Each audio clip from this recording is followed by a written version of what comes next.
What's up, everybody? This is Joseph Beach, and this is In the Work. I hope everybody had a wonderful weekend. I hope you enjoyed the Super Bowl. Congratulations to the Broncos on winning. I really wish that the Panthers would have won, but hey, that's the Super Bowl. But um, today, I want to try to do something new. I want to do a series on blended families.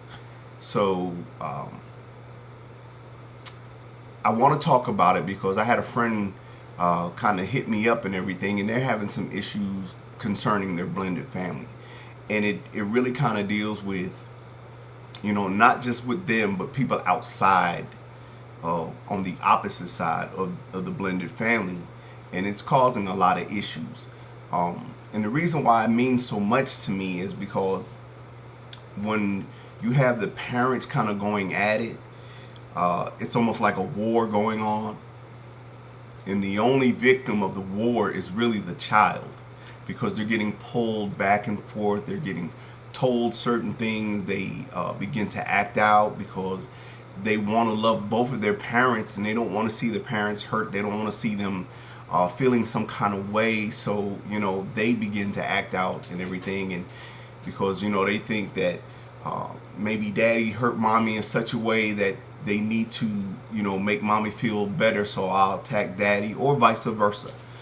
So but it doesn't just stop there. If you have a new spouse, husband or wife, whatever it is, the child will act out in that as well. So you have to be really, really careful.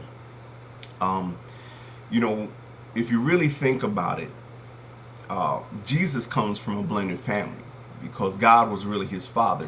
Joseph was his stepfather. But Joseph didn't, cause a lot of issues going back and forth with God on how to raise Jesus. They actually ended up having a relationship, and I this is just me, but I believe that Joseph, talked to God. How do you want me to raise your son? How do we work this together? That we're doing it so that it will come out for Jesus to be who he's supposed to be. What happens a lot of times in blended families, or in families where the father is in one household and the mother's in another household, it just they just holding on to whatever issue happened in their relationship to break it up, and they kind of stay stuck there. So it becomes about child support. It becomes about you're not spending any time with your kids, and you should spend time with your kids. I really know about what happens when you don't, and that'll be a different series.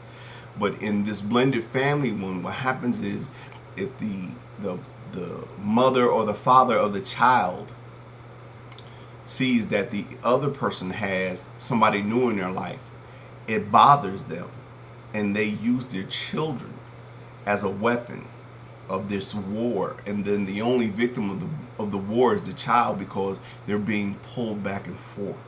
And they have to try to figure out, who should I love, who needs me the most, when it should be both of my parents loved me enough to get along, that I know that they love me. I feel safe, I feel protected, I don't feel like anything will ever happen to me. But that doesn't always happen, because as people, we become selfish. We get hurt. We focus on the hurt. We focus on the thing that went wrong. We don't forgive, and it holds us captive. It keeps us bound in what's going on, and that spills over into our family and over into our kids. So in blended families, it can even be more devastating, because now you have a child that is in the household with their mother, who has a new husband or a new boyfriend. And then he goes to visit his dad, who has a new wife, a new girlfriend. But these two people are not talking to each other. They only talk when it's concerning child support, uh, if they need some money for something, to pick up the child, to take the child somewhere, there's a doctor bill, this, that, and the other. There's no communication on, okay, this is what we do over in our household as as a structure in raising the child. And then the other parent goes, well, this is what we're doing. There's no coming together so that they can raise the child the way that God wants the child to be raised. Everybody's trying to be the better parent. Everybody's trying to show the child, I'm better than your other parent because, you're here with me, I give you what you need. And then the other parent on the other side is that even though you're not with me, I'll buy you whatever you need, I'll get you things that you want. And they just kind of keep rolling like that. So the child ends up learning how to be manipulative.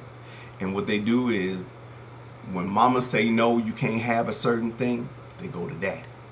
And daddy be like, well, I'm feeling a little guilty because I'm not there with you. And I love you. Let me go ahead and get you what you want. Not talking to the mother at all.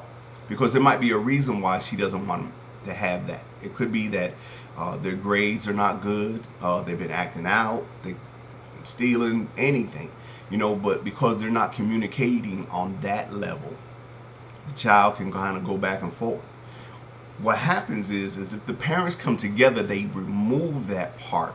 And the child can't just come in and do whatever they want to do. Whether we like it or not, when we have a child and we're not in the same household with the child, whoever we get with, new boyfriend, new girlfriend, new husband, new wife, they're going to be part of the family now.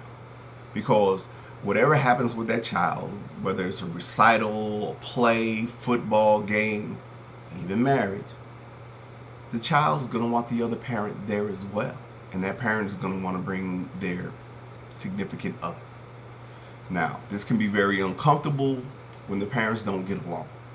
Because the mama don't want the new wife there and the daddy don't want the new husband there, and it can cause a lot of strife. And here it is, it's your daughter's wedding day, and the only thing that she's concerned about is if her parents are going to go ahead and go ballistic during the wedding or during the reception.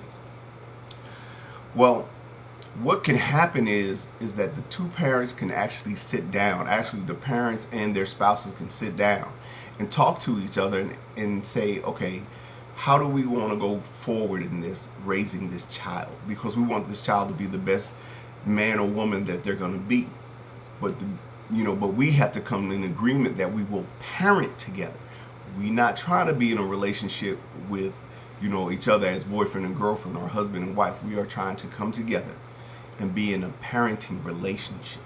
Because when you bring together a parenting relationship, what it does is it gives you a foundation of how you're going to raise your child. And it takes away a lot of negativity and a lot of strife and stress from the child, because they're like, man, my parents, even though they're not together, have decided to come together as parents to raise me.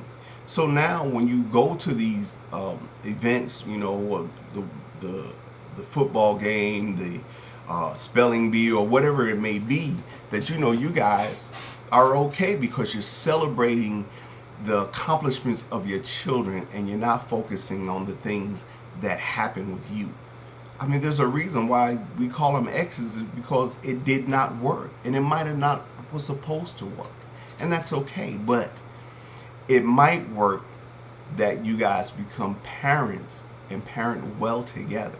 Now, with the new spouses or boyfriends or girlfriends, that can work as well, because see, the thing is now that you're coming into this family nucleus, you have to learn how to parent as well.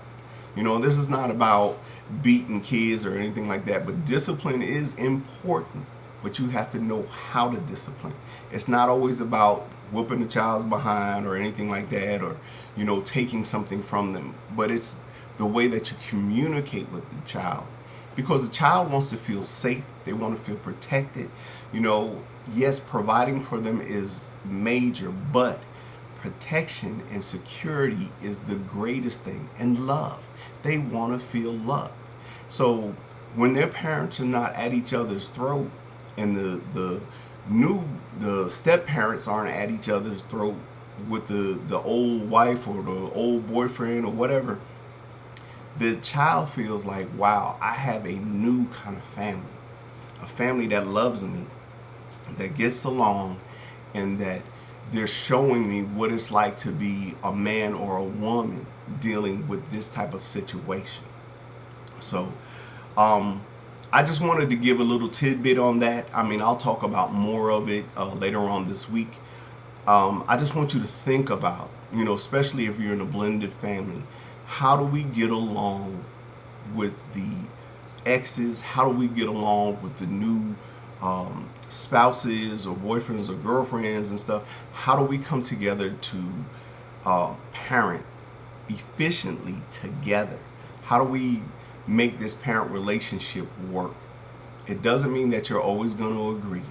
It doesn't mean that you're always going to like each other. It doesn't have anything to do with that. What it has to do is that I love my child or I love my children, and we need to get along so we can raise them in the best possible way. Not for us, but for God, because God wants this child to be raised to be a man and woman that is going to be helpful to somebody else in life. And if we just keep throwing in a lot of negativity and focusing on the hurt or the pain that happened with the other parent, we will destroy what could happen. Um, I come from a blended family. Um, I am currently a part of a blended family because I got married and my wife has children and I have children. And we had to sit down and we had to really kind of discuss, how are we going to raise our children? How are we going to come together with the other parents so that we are doing the right thing, not for us, but for that child? So I hope you enjoyed this. There will be at least 2 more parts coming up about this, talking about what happens to the child in it and how we can make things better. So I hope you enjoyed it. Hit me up if you have any ideas for a series that you might want to see. I'll talk to you about it. I forgot on my other video when I was doing the introduction to say that I also do groups for couples and individuals that are thinking about getting married or dating. So just hit me up, inbox me if you would like to get together or find out what the fees are and how I do it, or whatever might be your question. So have a wonderful and blessed day. Enjoy.